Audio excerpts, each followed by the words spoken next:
Bismillahirrahmanirrahim. Alhamdulillahirabbil alamin wa bihi nasta'in ala umurid dunya waddin. Wassalatu wassalamu ala asyrafil mursalin sayyidina Muhammadin wa ala alihi wa sahbihi ajma'in. Amma ba'du. Assalamualaikum warahmatullahi wabarakatuh. Kepada semua penonton kepada acara ini, bersama-sama kita ingin mengambil manfaat dan juga nasihat daripada firman Allah Subhanahu wa taala. A'udzu billahi minasyaitonir rajim. Bismillahirrahmanirrahim. Wal 'ashri innal insana lafi khusr illa alladziina aamanu wa 'amilus shalihati wa tawashaw bil haqqi wa tawashaw bis sabr. Demi masa sesungguhnya manusia berada dalam kerugian kecuali orang-orang beriman, beramal saleh, saling ingat mengingatkan di dalam kebenaran dan ingat mengingatkan di dalam kesabaran. Mengambil daripada salah satu mereka yang tidak rugi daripada orang-orang beriman dan beramal saleh adalah ingat mengingatkan di dalam kebenaran. Untuk memberikan perkongsian di dalam ingat mengingatkan di dalam kebenaran, beberapa perkara ingin saya sentuh, menjawab kepada beberapa isu yang diviralkan beberapa waktu yang lalu. Lebih khusus adalah menyentuh kepada isu habaib, dan juga ada beberapa nama yang disebutkan dengan tuduhan dan tuhmahan yang tidak benar kepada nama tersebut atas tuhmahan itu. Yang pertama, nama disebutkan adalah Sayyidina Ahmad bin Isa al-Muhajir. Beliau adalah Ahmad bin Isa ibn Muhammad ibn Ali ibn Ja'far al-Sadiq ibn Muhammad al-Baqir ibn Ali Zainal Abidin ibn Husain bin Ali bin Abi Talib wa ibn Fatimah binti Rasulullah sallallahu alaihi wasallam. Hidup pada pertengahan abad yang ketiga, lebih kurang 260 Hijrah beliau dilahirkan, dan kurun itu adalah merupakan kurun yang disaksikan akan kebaikannya oleh Nabi Muhammad sallallahu alaihi wasallam, sebagaimana dinyatakan dalam hadis beliau, khairul qurun qarni, thumma alladhina yalunahum, thumma alladhina yalunahum. Sebaik-baik kurun adalah kurun aku, kemudian kurun setelahnya, dan kurun setelahnya. Ahmad bin Isa al-Muhajir berhijrah ke bumi Hadramut, dan sampai ke bumi Hadramut setelah berziarah ke kota Mekah dan juga ke kota Madinah pada tahun ke-318 Hijriah, sampai ke bumi Hadramut.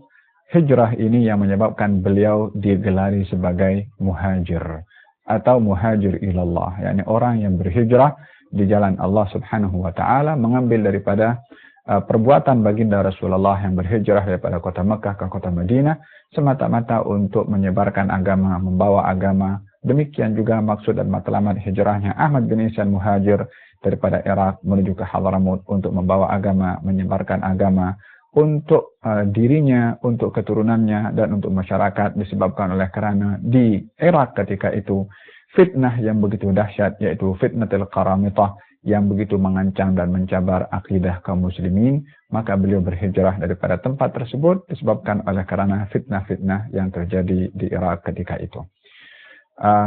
Beliau dituduh dalam beberapa waktu yang lalu dengan tuduhan beliau sebagai seorang yang Syiah, yang mana tuduhan itu adalah tidak benar, dengan beberapa bukti yang akan saya ketengahkan, di antaranya dalam buku yang ditulis oleh Al-Imam Muhammad bin Ahmad Asy-Syatiri dalam buku yang bertajuk Adwar Tarikh Al-Hadrami, buku yang menceritakan tentang sejarah Hadramut, yang di sini dinyatakan beberapa perkara tentang madhab Al-Imam Ahmad bin Isa al-Muhajir, termasuk jawaban kepada tuduhan yang menuduh kepada Ahmad bin Isa al-Muhajir sebagai seorang yang bermadhabkan kepada Syiah Imamiyah.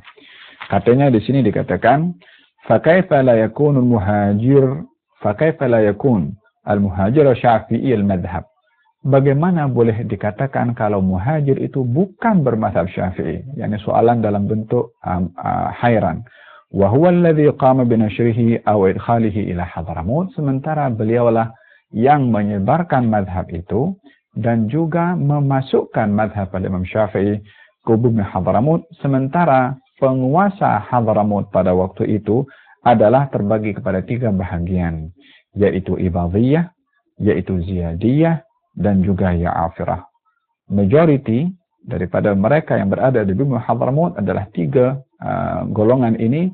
Yang ramai daripada mereka atau yang lebih banyak adalah daripada golongan Ibadiyah dengan hujjah yang kuat, bukti akli dan nakli yang dibawa oleh Ahmad bin Isa al-Muhajir dapat membentras fahaman-fahaman yang terpesong ini sehingga kekal hingga hari ini fahaman yang benar, mazhab yang benar dalam akidah Ahlus Sunnah wal Jamaah yang dibawa pertamanya ke bumi Hadramut oleh Al-Imam Ahmad bin Isa al-Muhajir.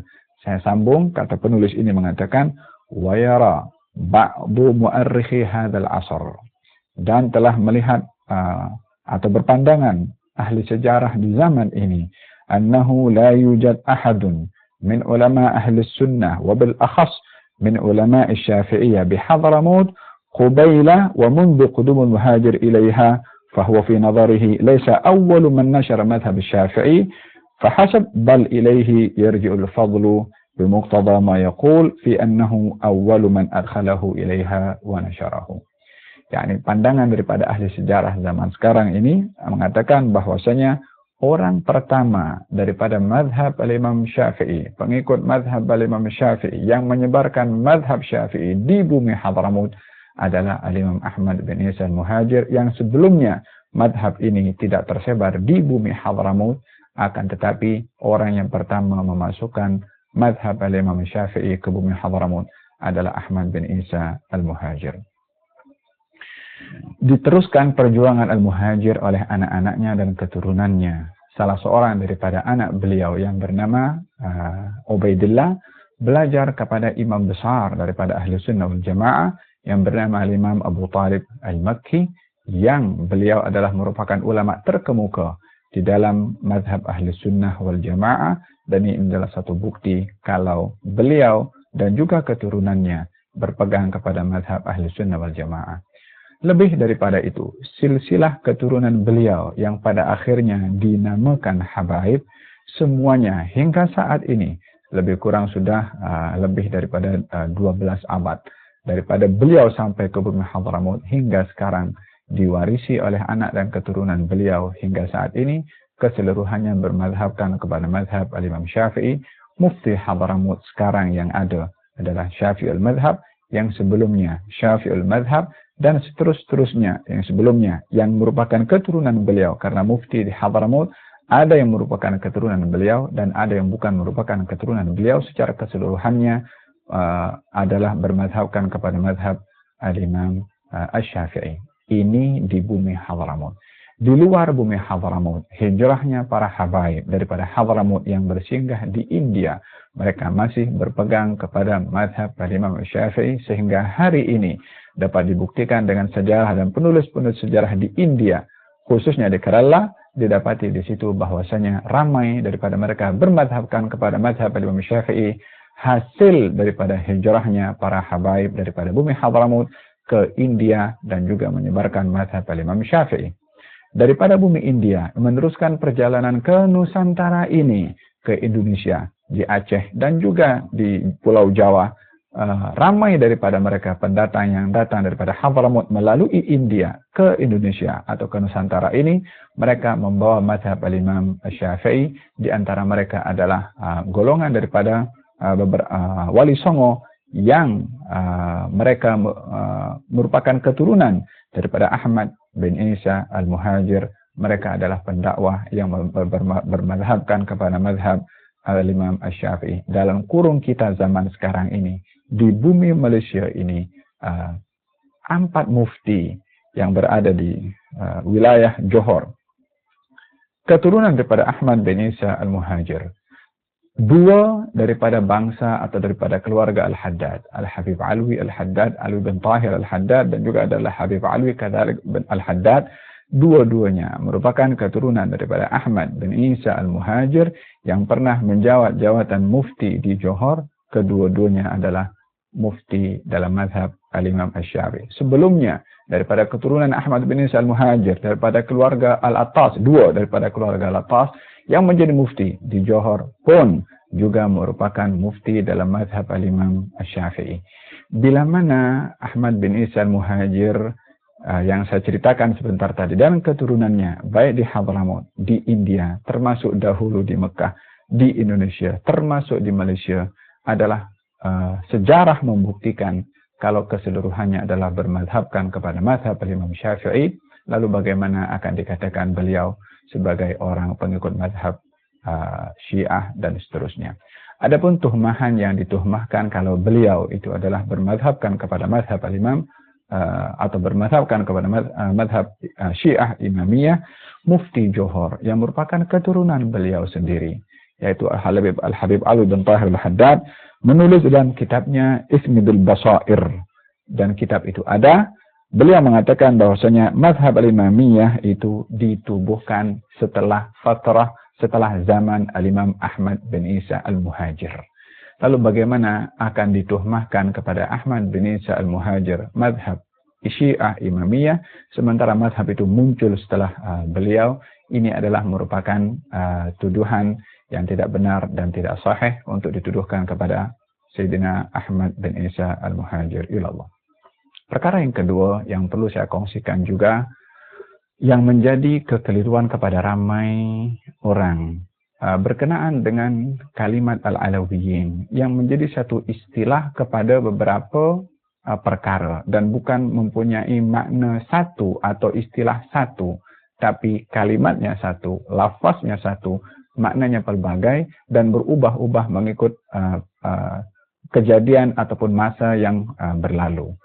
Apa yang saya ingin jelaskan di sini, isu Alawiyin. Kalimat Alawiyin adalah kalimat yang digunakan sama dengan beberapa kalimat yang lain yang menyerupai, yang nisbah kepada seseorang. Alawiyin nisbah kepada Ali bin Abi Thalib. Abbasiyin nisbah kepada Abbas bin Abdul Muttalib. Umayyiyin nisbah kepada Umayyah. Keturunan Ali bin Abi Thalib namanya Alawiyin, keturunan Abbas namanya Abbasiyin, keturunan Umayyah namanya adalah Umayyiyin. Dan ini adalah yang biasa digunakan dalam sejarah tentang kalimat-kalimat tersebut. Keturunan Sayyidina Ali bin Abi Thalib namanya Alawiyin. Kalimat yang kedua atau makna yang kedua kepada Alawiyin adalah nisbah kepada golongan orang-orang yang simpati kepada Sayyidina Ali, yang menjadi pendokong dan penolong kepada Sayyidina Ali, pengikut kepada Sayyidina Ali. Terlepas daripada pengikut Sayyidina Ali ada yang melampau, yang sampai kepada peringkat menuhankan kepada Sayyidina Ali pun juga ada. Mereka yang menjadi pendokong kepada Sayyidina Ali adalah mereka juga dikatakan atau dinisbahkan menjadi istilah kepada mereka, namanya adalah Alawiyin, sebagai pendokong pengikut walaupun bukan keturunan daripada Sayyidina Ali bin Abi Thalib. Kemudian makna itu menjadi lebih luas atau digolongkan kepada golongan tertentu, kepada golongan yang menisbahkan dirinya kepada Alawiyin, khususnya yang berada di negeri Suriah. Nisbah kepada dua perkara. Yang pertama adalah nisbah kepada mereka mendakwa pendokong, penolong, simpati kepada Sayyidina Ali bin Abi Thalib. Dalam pegangan yang bercanggah dengan Ahli Sunnah wal Jamaah. Dalam pegangan yang terpesong karena mempunyai akidah dan ajaran-ajaran yang tidak benar. Mereka menisbahkan diri mereka sebagai Alawiyin daripada nisbah kecenderungan kepada pengikut Sayyidina Ali. Yang kedua adalah nisbah kepada satu gunung yang ada di sana, namanya Gunung Al-Ula, yang ianya adalah artinya tinggi.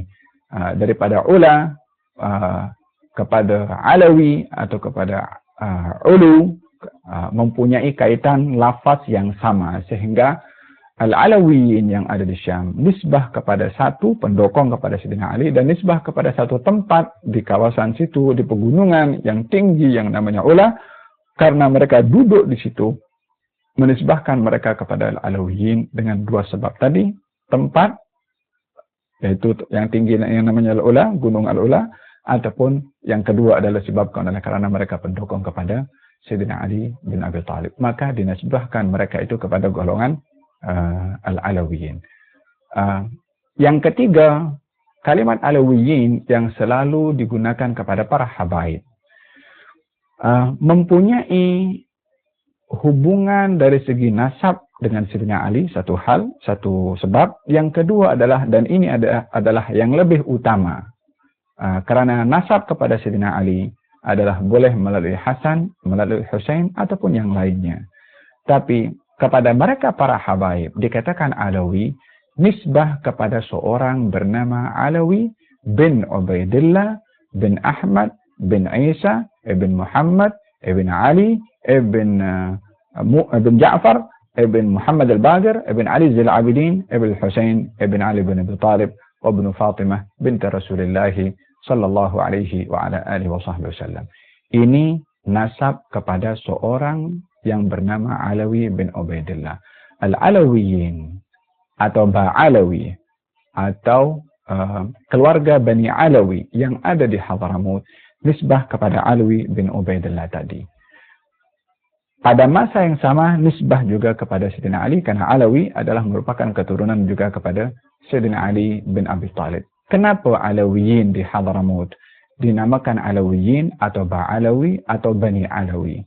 Disebabkan oleh kerana orang pertama keturunan daripada Habaib yang kepadanya semua Habaib di Hadramut dan di luar Hadramut kembali kepada orang ini adalah namanya Alawi, dan beliau adalah orang pertama yang lahir di bumi Hadramut. Yang lainnya daripada keturunan Habaib lahir di luar bumi Hadramut. Karena keturunan Habaib yang ada di Hadramut semuanya berada di Hadramut, orang pertama yang lahir di situ adalah Alawi, mereka dinisbahkan kepada orang pertama yang dilahirkan di negeri mereka sendiri, yaitu Alawi bin Ubaidillah bin Ahmad bin Isa al-Muhajir. Jadi bila mana disebutkan kalimat Alawi, maka hendaklah dilihat daripada makna tiga perkara yang saya sebutkan tadi: nasab, ansar Sayyidina Ali, terlepas daripada yang melampau dan tidak melampau. Yang ketiga adalah yang khusus kepada mereka para habaib yang ada di Hadramut, sebagaimana saya jelaskan sebentar tadi. Adapun perkara yang ketiga yang perlu saya jelaskan di sini berkenaan dengan tuhmahan kepada Al-Habib Umar bin Muhammad bin Salim bin Hafidh berkenaan dengan isu Al-Yaqadhah.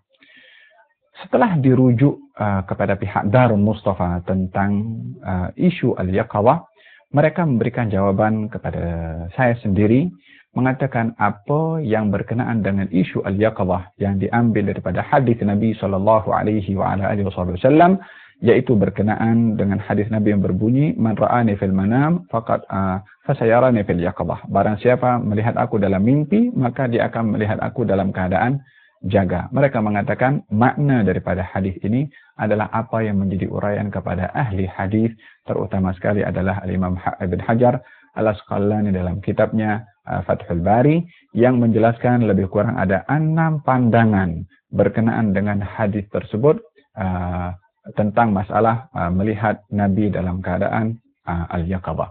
Kesimpulannya adalah jasad dan tubuh badan Nabi tidak berpindah daripada tempat kubur di mana menjadi tempat bersemandinya jasad yang mulia Nabi Muhammad sallallahu alaihi wasallam, tidak berpindah daripada tempat kubur baginda Rasulullah dari segi jasadnya. Berbicara tentang masalah ar-ruh yang ianya adalah merupakan alam yang lebih luas berbandingkan kepada alam jasad, keluasan alam itu sendiri diceritakan oleh baginda Rasulullah bagaimana ar-ruh lebih bebas alamnya berbandingkan ketika berada di dalam jasad, dalam satu peristiwa yang terjadi kepada Sayyidina Ja'far bin Abi Talib ketika syahid dalam peperangan Mu'tah, dan Mu'tah itu adalah suatu kawasan yang berada di Jordan.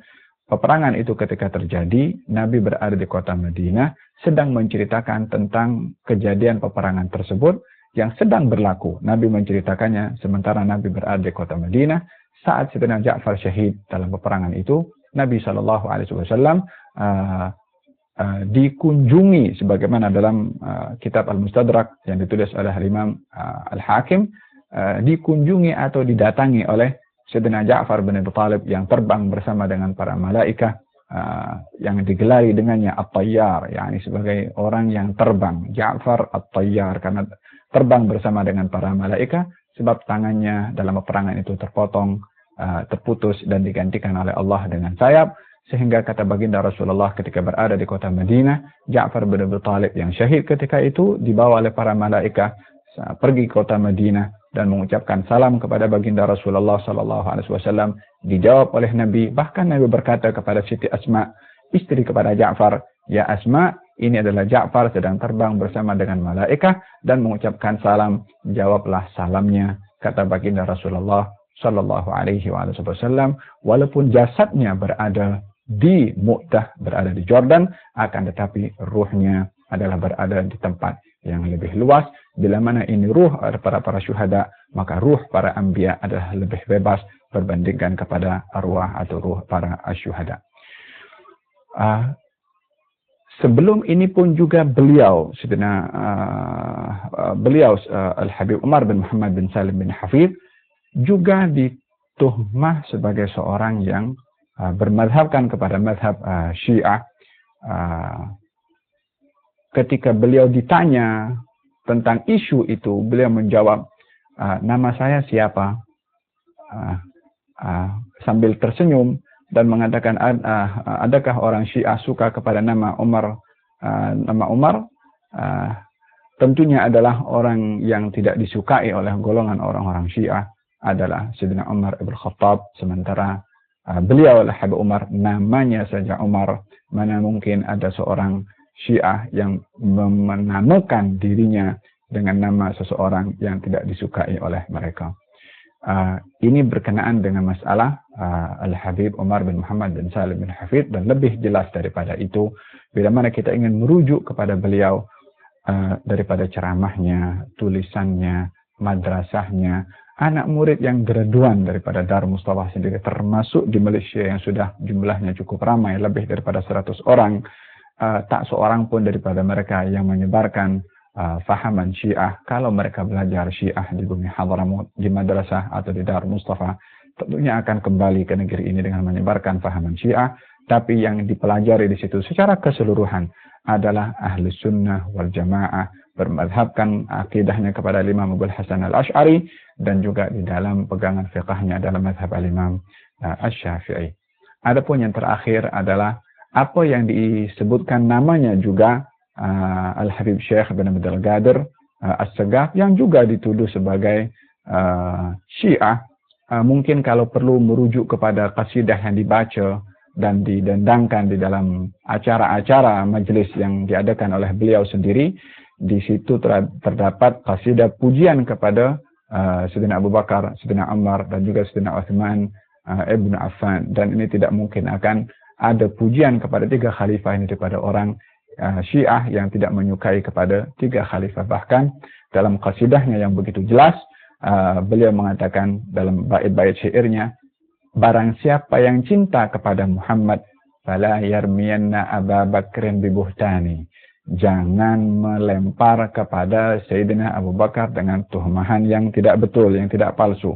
Wala Aba Hafsin al-Faruq, dan tidak boleh melempar kepada Abu Hafsin al-Faruq, yaitu Umar bin Khattab, dengan tuduhan yang tidak benar. Wala Uthman, dan juga tidak boleh menuduh kepada Sayyidina Uthman Dzun Nurain, yang digelari dengan gelaran Dzun Nurain, yang mempunyai 2 cahaya karena menikah dengan 2 putri Nabi SAW, dan tidak boleh menuduh kepada Sayyidina Ali bin Abi Thalib dengan tuduhan yang tidak benar ataupun tuduhan yang palsu.